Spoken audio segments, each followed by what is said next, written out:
हृदय विदीर्ण हो गया माँ कैकेयी का। हे पुत्र, ये क्या कह रहे हो? कौशल्या क्या कहेगी मुझे? अवध के लोग मुझे क्या कहेंगे? ये संसार मुझे क्या कहेगा? अरे भरत, मुझे क्या कहेगा जिसके प्राण तुझ में बसते हैं? और लखन, लखन जो आपके पैर का अंगूठा कोई स्पर्श किए बिना सो नहीं पाते, वो क्या कहेंगे? भगवान राम ने कहा, माँ आपने वचन दिया है, कसम खाई है, अब सोचने से लाभ नहीं। जब पिता मुझे राज्य देने लगें तो आपको मेरे लिए 14 वर्ष का वनवास मांगना होगा, यही मेरी मांग है। और आप वचन में बंधी हुई हैं, ये वचन आपको देना होगा। माँ कैकेयी स्तब्ध रह जाती हैं। भगवान राम ने गेंद उठाया और खेलने चले गए। उस समय भगवान राम की उम्र 5-6 वर्ष की थी। आप कल्पना करो, लोग कहते हैं कि नारी के मन में कोई बात नहीं रुकती, वो सबको बता देती है। माँ कैकेयी ने इस बात की भनक भी नहीं लगने दी कौशल्या को, महाराज दशरथ को। लेकिन उस दिन से कैकेयी का जीवन समाप्त सा हो गया। माँ कैकेयी जी रही हैं, लेकिन केवल उस पल के लिए जिस पल में उन्हें संसार का शत्रु बनना है, सबके घृणा का पात्र बनना है। कितना बड़ा कलंक! ब्रह्मांड के सारे कालिख इकट्ठा किया जाए और किसी के मुंह पे पोत दिया जाए तो भी इतना काला कलंक ना होगा। रामभद्र को वनवास, सबके प्राण को हरण करने का उपक्रम, स्वयं महाराज दशरथ, भरत, कौशल्या के प्राण संकट में आ सकते हैं। धन्य है कैकेयी, प्रीतम के लिए सब कुछ अर्पण करने का भाव मन में लेकर कैकेयी तैयारी करती हैं। समय आया, कहते हैं कि माँ कैकेयी इतनी बलवान थी, वीर थी, छत्राणी थी। देवासुर संग्राम में माँ कौशल्या अयोध्या संभालती हैं, सुमित्रा परिवार संभालती हैं, लेकिन कैकेयी अपने पति का रथ संभालती हैं। रथी बनना सरल है, लेकिन सारथी बनना कठिन है। इस बात का प्रमाण श्रीमद् भगवद गीता में देखिए कि अर्जुन रथी है, लेकिन सारथी स्वयं कृष्ण है। तो कृष्ण की भूमिका देवासुर संग्राम में, और ये भी पहली बार हुई कि देवासुर संग्राम में देव और असुर के युद्ध में किसी मनुष्य को बुलाया गया धरती से, वो भी देवराज इंद्र ने बुलाया। महाराज दशरथ इतने प्रतापी कि देवता भी उनकी मदद लेते थे। इंद्र ने महाराज दशरथ को बुलाया।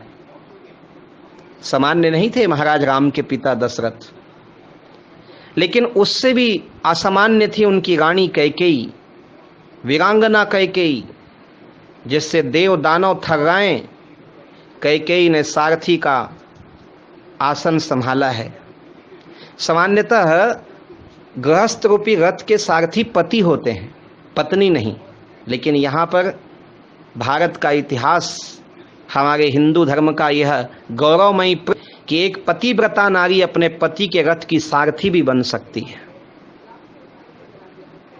देवासुर संग्राम में जब महाराज दशरथ के रथ पर हमला हुआ, आक्रमण हुआ, तो रथ का पहिया टूट जाता है, धुरी निकल जाती है, एक खिल्ला होता है बीच में, जिसके कारण पहिया रथ से लगा रहता है, जुड़ा रहता है। वो धुरी के निकलने पर माँ कैकेयी ने अपने हाथ का अंगूठा उस धुरी के स्थान पर रख दिया। एक हाथ से रथ का संचालन, एक हाथ धुरी के पहिए में डाल रखी है, और इस तरह युद्ध जीत लिया गया। देवासुर संग्राम संपन्न होने के बाद महाराज दशरथ ने जब कैकेयी के हाथों से निकलते हुए रक्त के प्रवाह को देखा, महाराज दशरथ का हृदय विदीर्ण हो गया। वो भी तो बहुत प्यार करते थे ना कैकेयी को, कितना प्यार करते थे कि महाराज दशरथ को तुलसीदास जी ने क्या क्या नहीं कहा, कामी कहा, विलासी कहा, केवल इसलिए कि वो कैकेयी के मुख देखे बिना रह नहीं सकते थे। कहू कही नृपहि करऊं नरेशु, रंग कहीं करऊं नरेशु, कहू कही नृपहि निकारऊं देशु। हमने सुना था कि कर्ण ने अपने गुरुदेव परशुराम की नींद ना खराब हो कहकर जांघ में बिच्छू का डंक सहन कर लिया था, लेकिन यह उससे भी कठिन कार्य था, वो भी एक स्त्री के लिए। लेकिन यहां पर एक बात कहूंगा, गोस्वामी तुलसीदास जी ने स्वयं कहा है, साहस अनृत चपलता माया, भय अविवेक असौच अदाया।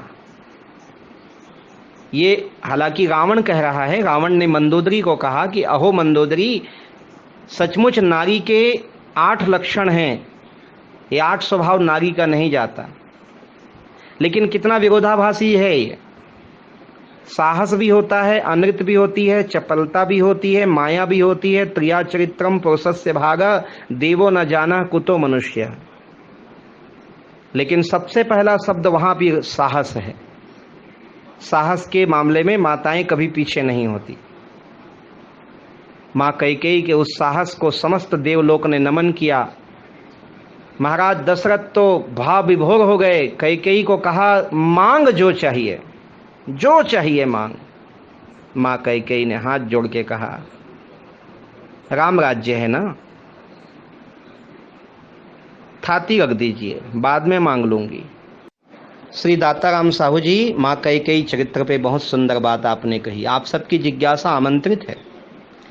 आपने कहा कि मां कौशल्या तो शत्रुपा है, कश्यप अदिति महातप कीन्हा, तिन कहूँ मैं पूरब बरदीन्हा। वो अदिति हैं, लेकिन मां कैकेयी कौन है? दाताराम जी, कौशल्या जी अदिति हैं, वरदान मांगा चाहूं तुम्हें समान सुत, प्रभु सन कवन दुराऊ। और भगवान ने कह दिया, मां अपने समान मैं खोजने कहाँ जाऊंगा, मैं ही आऊंगा आपके कोख में। लेकिन कैकेयी माता ने कोई तपस्या नहीं की है, उनके पुनर्जन्म का कोई इतिहास नहीं है। क्यों? क्योंकि अनशन सहित मनुज अवतारा, ले हूं दिन कर बंस उदारा। भगवान ने स्वयं ब्रह्मा जी को कहा कि हे ब्रह्मा जी, अनशन सहित मनुज अवतारा, मैं अकेले नहीं आऊंगा, मैं अपने अंश समेत आऊंगा।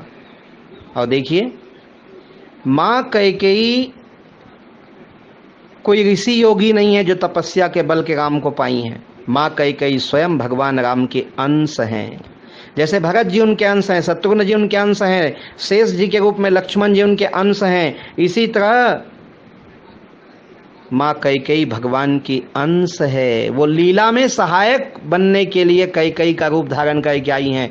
एक मनुष्य में इतनी सहन शक्ति नहीं हो सकती, वो परमात्मा की अंश है, इसीलिए वो इतनी सहन शक्ति से परिपूर्ण है। राज्याभिषेक की तैयारी होती है, सबसे अधिक प्रसन्न कैकेयी है।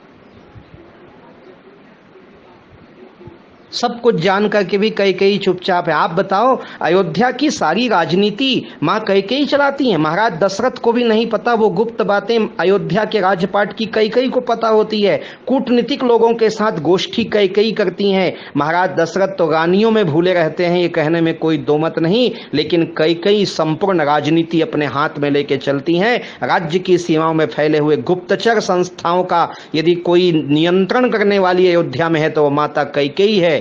कौन से राज्य में कौन सुंदर कन्या मेरे पुत्रों के विवाह योग्य है, कहाँ धनुष यज्ञ होने वाला है, और कौन सा निशाचर महात्मा विश्वामित्र को सताता है, और उस राक्षस को यदि मार दिया जाए तो विश्वामित्र जी प्रसन्न होकर राम जी को जनकपुर ले जाएंगे, ये मां कैकेयी को पता था। राम विवाह की संपूर्ण मंत्रणा मां कैकेयी ने की है।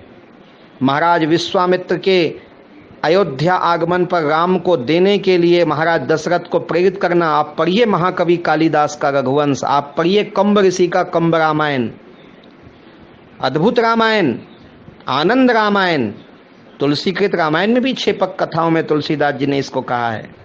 विश्वामित्र जी का आना, राम लक्ष्मण को ले जाना, उसके बाद दानवों का नाश होना, इससे प्रसन्न होकर महाराज जनक के दरबार में राम लक्ष्मण को ले जाना, क्योंकि मां कैकेयी को पता था कि अयोध्या को निमंत्रण नहीं भेजा जाएगा धनुष यज्ञ का, महाराज दशरथ को नहीं बुलाया जाएगा, दशरथ के पुत्रों को नहीं बुलाया जाएगा। निमिराज जनक कभी भी रघुवंश को नहीं बुलाएंगे और हमें तो सीता ही बहू चाहिए, तो कैसे हो? तो माँ कैकेयी ने ऋषि महात्माओं के आश्रमों तक गुप्तचर दूत और जनता प्रजा भेजी। महाराज विश्वामित्र को पता कैसे चला कि राम में अद्भुत पौरुष है? वो इसलिए कि माँ कैकेयी के गुप्तचर महाराज विश्वामित्र के आश्रमों में जा जा करके ढिंडोरा पीटते हैं, अद्भुत पराक्रम के धनी राम का अवतार हो गया है। लोग बार बार विष्णु के अवतार के रूप में राम को प्रचारित करते हैं और विश्वामित्र जी उसी को सुनकर प्रभावित होकर के